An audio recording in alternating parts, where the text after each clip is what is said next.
कृषि और कृषि शिक्षा के मंत्री श्री सूर्य प्रताप शाही जी,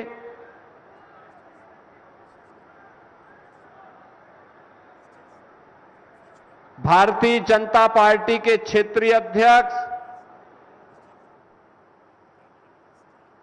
श्री विनोद राय जी, जिला पंचायत अध्यक्ष श्री संजय चौधरी जी, भारतीय जनता पार्टी के जिला अध्यक्ष श्री विवेकानंद मिश्र जी, उत्तर प्रदेश गौ सेवा आयोग के उपाध्यक्ष श्री महेश शुक्ल जी, लोकप्रिय विधायक हरैया श्री अजय सिंह जी, विधान परिषद के सदस्य श्री सुभाष यदुवंश जी, माननीय विधायक श्री दूधराम जी, पूर्व विधायक श्री चंद्र प्रकाश शुक्ला जी, पूर्व विधायक दयाराम चौधरी जी, पूर्व विधायक रवि सोनकर जी, भारतीय जनता पार्टी के पूर्व जिलाध्यक्षगण श्री पवन कसोदन जी, प्रेम सागर तिवारी जी, यशकांत सिंह जी, सुनील सिंह जी, आज के इस कार्यक्रम में उपस्थित भारतीय जनता पार्टी और सहयोगी दलों के हमारे सभी जिलाध्यक्ष और पदाधिकारीगण, जनप्रतिनिधिगण, उपस्थित बहन और भाइयों, आज मुझे मखोड़ा धाम की इस पावन धरा, जहां पर महाराजा दशरथ को पुत्रेष्टि यज्ञ के लिए एक अवसर प्राप्त हुआ और प्रभु श्री राम भगवान विष्णु के मानव अवतार के रूप में अयोध्या की धरती पर अवतरित हुए, ऐसे मखोड़ा धाम की इस पावन धरा को, जिस धरा पर बाबा भदेश्वर नाथ धाम, तपसी धाम और महान साहित्यकार आचार्य रामचंद्र शुक्ल की जन्मस्थली होने का सौभाग्य जिस बस्ती को प्राप्त है, ऐसी बस्ती को नमन करते हुए मैं आप सबका अभिनंदन करता हूं।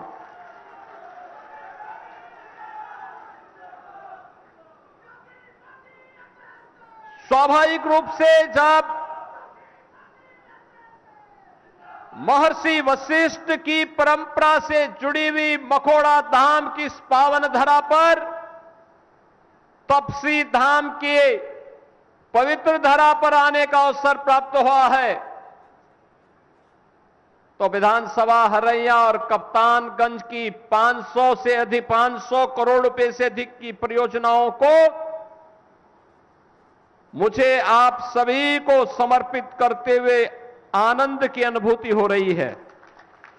बहनों और भाइयों, इन परियोजनाओं के लिए लोकप्रिय विधायक श्री अजय सिंह जी को बधाई देते हुए आप सभी को भी मैं हृदय से बधाई देता हूं।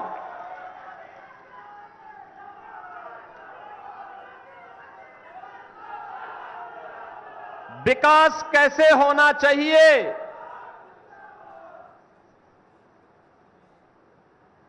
यह सच है कि पैरवी विधायक और सांसद करते हैं, लेकिन अगर आप अच्छे लोग चुन करके नहीं भेजेंगे तो पैरोकार ही ऐसे हो जाएगा।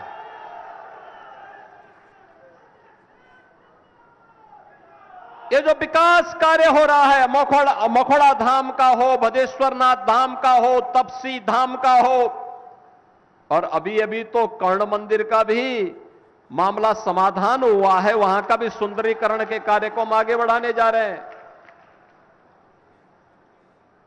वहां का भी समाधान हो करके अब उसका भी सुंदरीकरण के भव्य स्वरूप की दिशा में हम लोगों ने एक नया प्रयास प्रारंभ किया है। 84 कोसी परिक्रमा और मखोड़ा धाम से प्रारंभ होती है। आप देख रहे होंगे कितनी भव्य परिक्रमा बन रही है। यही तो अंतर है। समाजवादी पार्टी 84 कोसी की परिक्रमा को रोकती थी, 14 कोसी की परिक्रमा को रोकती थी, पंचकोसी परिक्रमा को रोकती थी।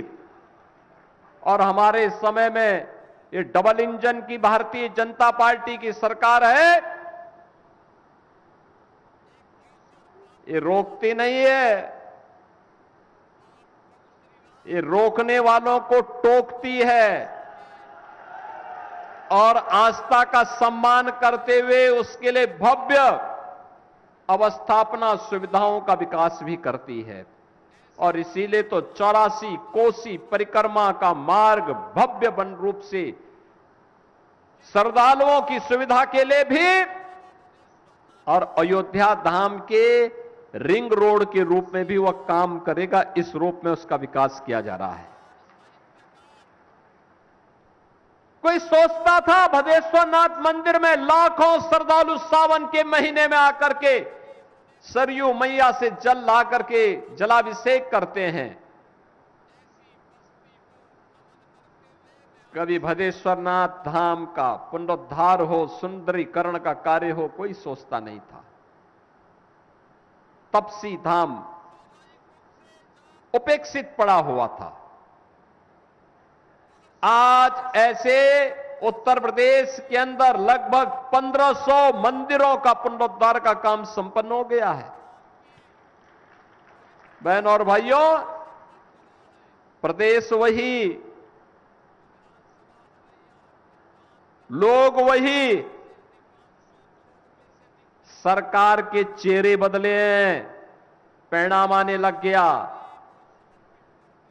पहले जो पैसा कब्रिस्तान की बाउंड्री के नाम पे खर्च होता था, आज भदेश्वरनाथ मंदिर और तपसी धाम मंदिर और मखोड़ा धाम जैसे पवित्र स्थलों के पुनरुद्धार पे खर्च हो रहा है।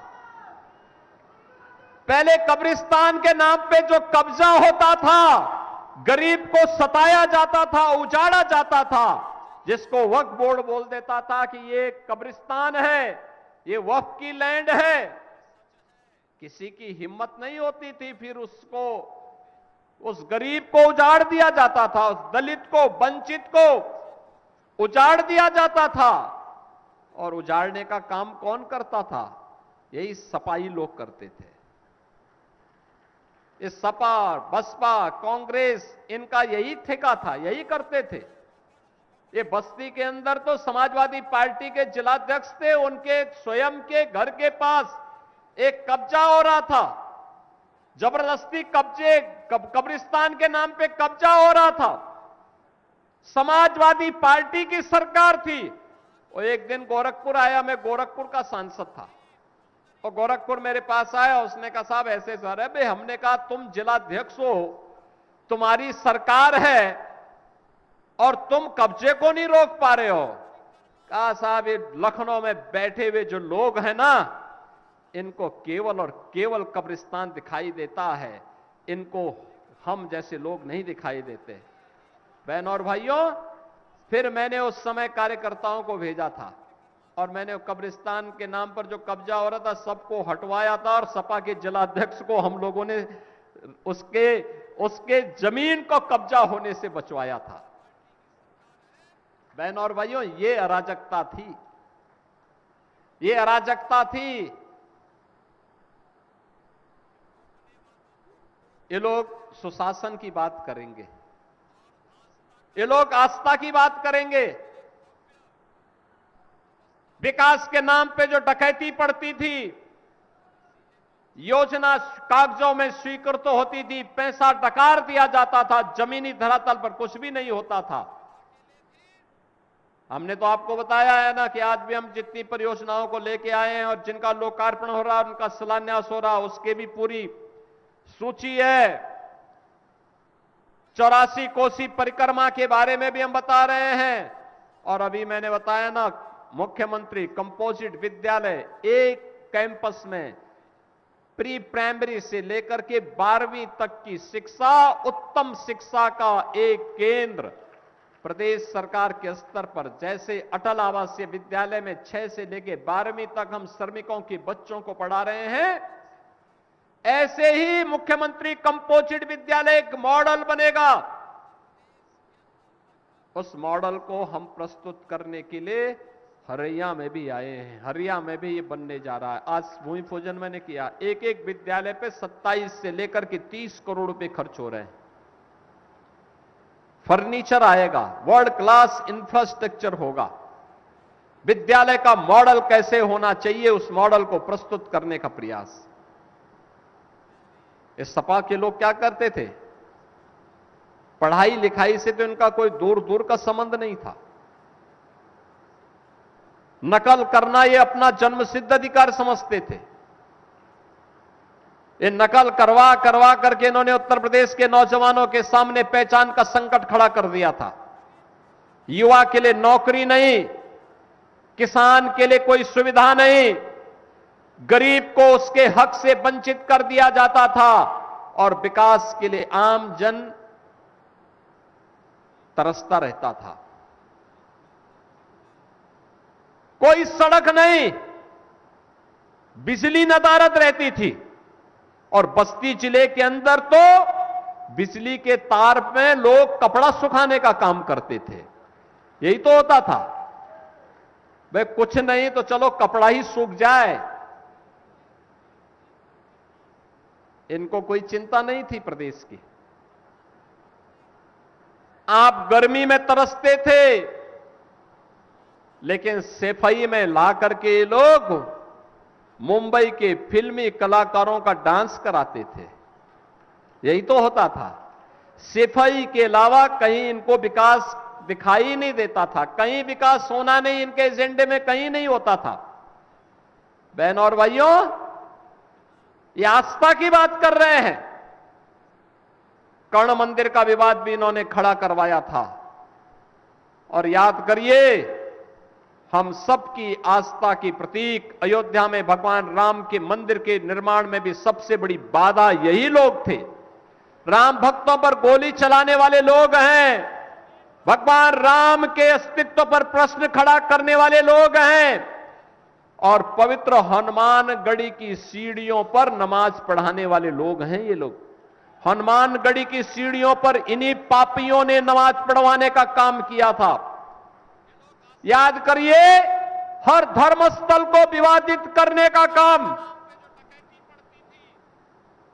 हर धर्मस्थल को कर्ण मंदिर का विवाद खड़ा कराया, हनुमानगढ़ी में नमाज पढ़वाने का काम किया, और अयोध्या में कोई जय श्री राम बोल दे तो लाठी गोली चल देती थी। बहन और भाइयों, ये डराते थे, कहते थे मंदिर बनेगा तो खून की नदियां बहेंगी। अरे हमने कहा खून का एक मच्छर नहीं मरेगा। याद रखना, अयोध्या में राम मंदिर को कोई बनने से रोक नहीं पाएगा। आज इनकी पीड़ा तो यह है कि अयोध्या में राम मंदिर कैसे बन गया। उनकी पीड़ा तो यह है, उनकी पीड़ा तो यह है कि अयोध्या में महर्षि वाल्मीकि के नाम पर इंटरनेशनल एयरपोर्ट कैसे बन गया। उनकी पीड़ा तो यह है कि अयोध्या में जो रेन बसेरा बने हुए हैं यात्रियों के लिए, वह निषाद राज के नाम पर कैसे बन गए। अरे हमने यही अयोध्या में ही नहीं बनाया है। मैं इनको बताना चाहता हूं कि श्रृंगवेरपुर में भी हमने भगवान राम और निषाद राज गोया की भव्य प्रतिमा और उनका स्मारक बना करके सुंदरीकरण करने का काम किया था। वहां पर भी ये लोग कब्जा करवा रहे थे, वहां पर भी कब्जा करवा रहे थे ये लोग वक्फ के नाम पर। आज श्रृंगवेरपुर फिर से चमक रहा है। माता सबरी के नाम पर अयोध्या का भोजनालय माता सबरी के नाम पर। बहन और भाइयों, ये है आस्था इनकी। मंदिरों पर कब्जा करवाते थे, राम भक्तों पर गोलियां चलाते थे, विरासत का अपमान करते थे, गरीब के हक पर डकैती डालते थे। 4 बार समाजवादी पार्टी की सरकार थी, सर्वाधिक समय तक प्रदेश के अंदर कांग्रेस को शासन करने का अवसर प्राप्त हुआ, लेकिन बहनों और भाइयों, गरीबों को मकान नहीं मिलता था, गरीब के घर में शौचालय नहीं बनता था, गरीब को उपचार के लिए पैसा नहीं मिलता था, गरीब को मुफ्त में राशन नहीं मिलता था, गरीब को रसोई गैस का मुफ्त में कनेक्शन भी नहीं मिल पाता था, गरीब को मुफ्त में बिजली का कनेक्शन भी नहीं मिल पाता था। किसान के निजी ट्यूबवेल को बिजली आए न आए, लेकिन उसका बिल आ जाता था। आज हमने उसको भी फ्री कर दिया है।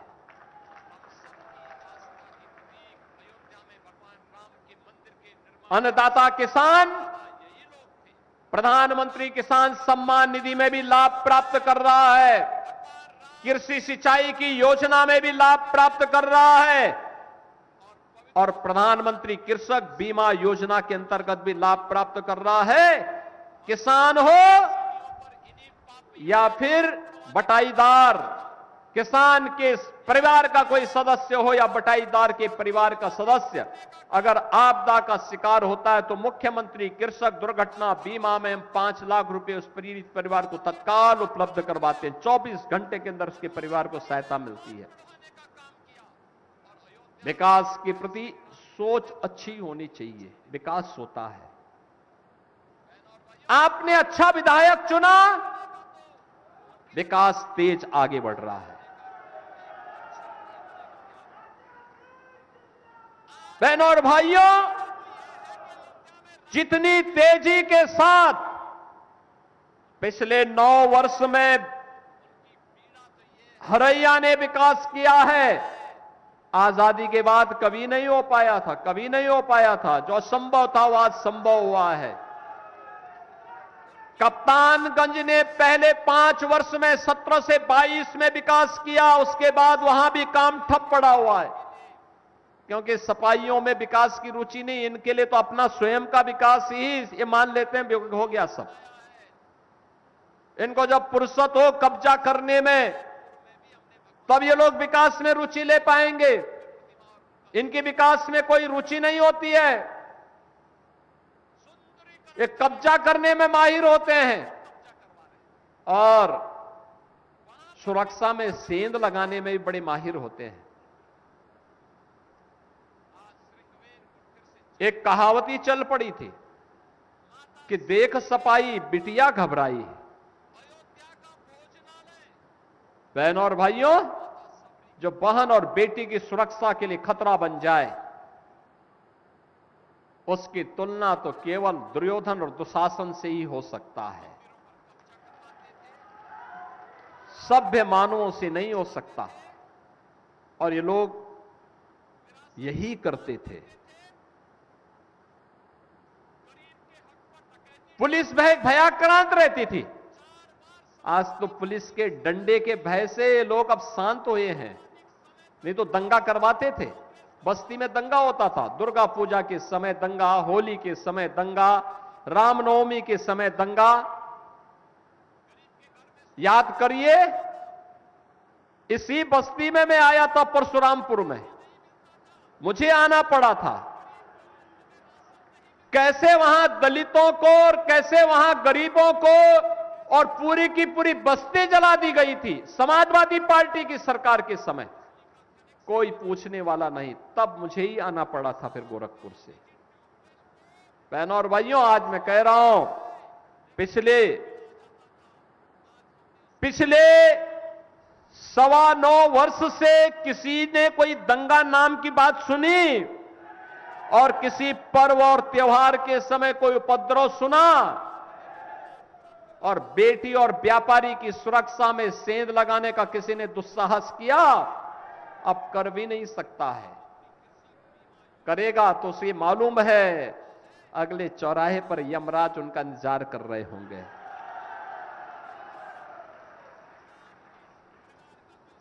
याद रखना, विकास का कोई विकल्प नहीं,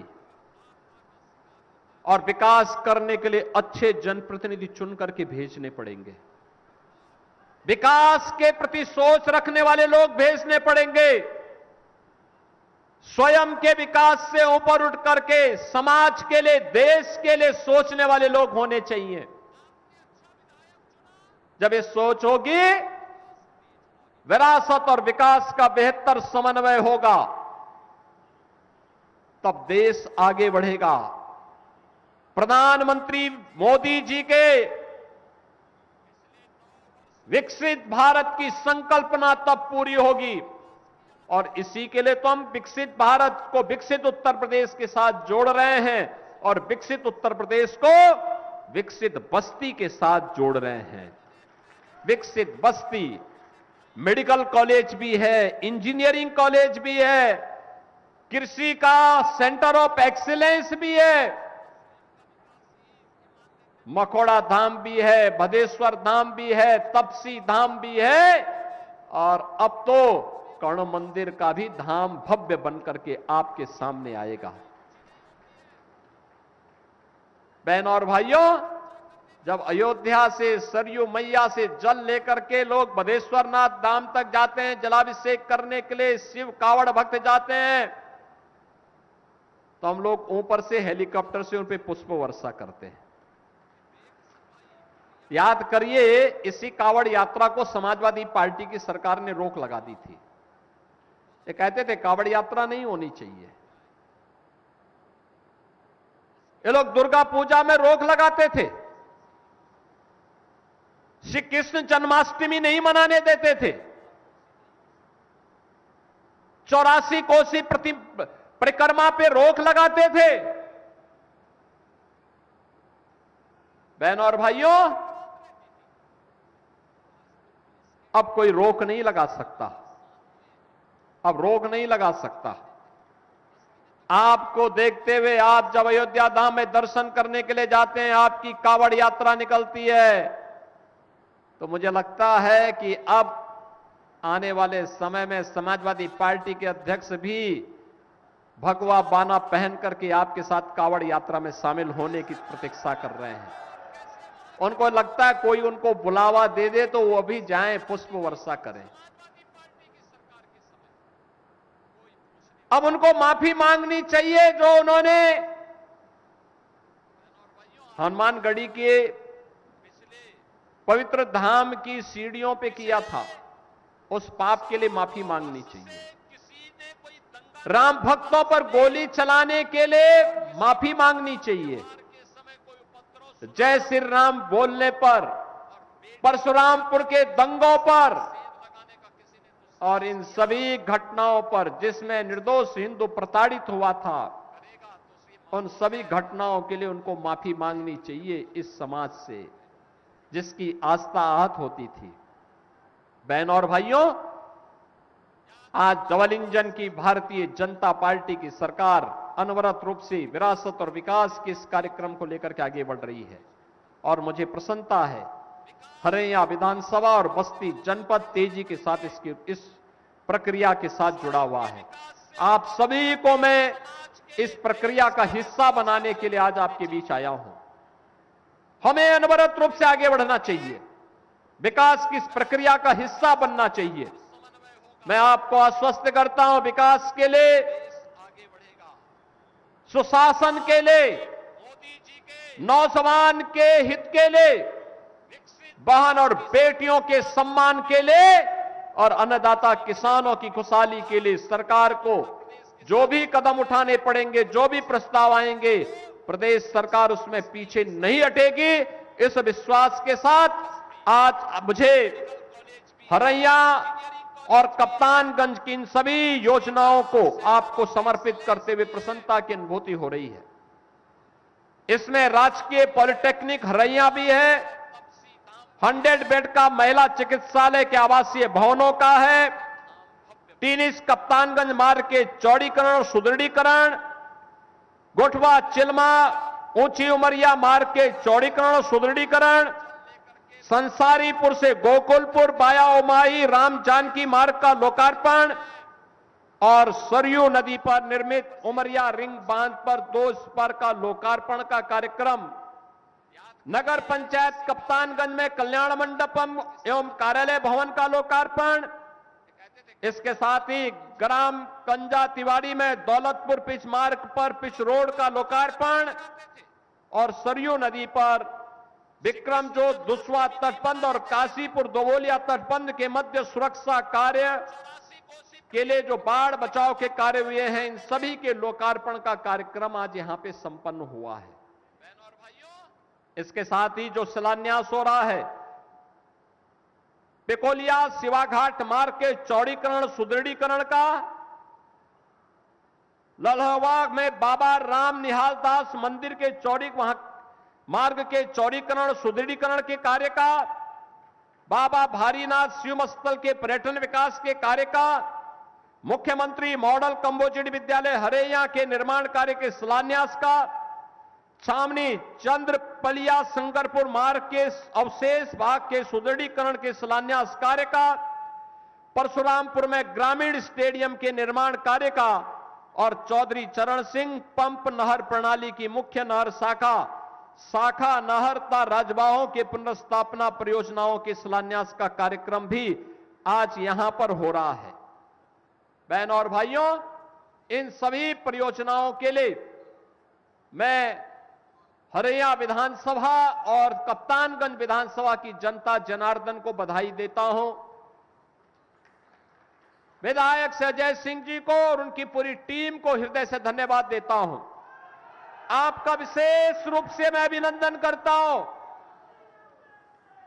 बारिश हो रही थी, कल भी बारिश थी। मैं प्रातः काल से मालूम कर रहा था कि क्या कार्यक्रम हो पाएगा कि नहीं हो पाएगा, क्योंकि मुझे लखनऊ से जाना था, अयोध्या एक कार्यक्रम करना था, अयोध्या से मुझे इधर चलना था। मैंने पूछा तो लोगों ने मुझे बताया कि साहब लोग तो आ चुके हैं। तब मैं भी दौड़े दौड़े लखनऊ से आपके बीच में यहां पे आया हूं। आप सबका मैं अभिनंदन करता हूं इस उत्साह के लिए। ये उत्साह लगातार बनी रहे, ये उत्साह ही विकास के कार्यों को आगे बढ़ाती है और इसी उत्साह को आगे बढ़ाने के लिए आप सब मिलकर के कार्य करेंगे। इस विश्वास के साथ आप सबके प्रति मैं अपनी मंगल में शुभकामनाएं देता हूं। धन्यवाद। जय हिंद, जय जय श्री राम।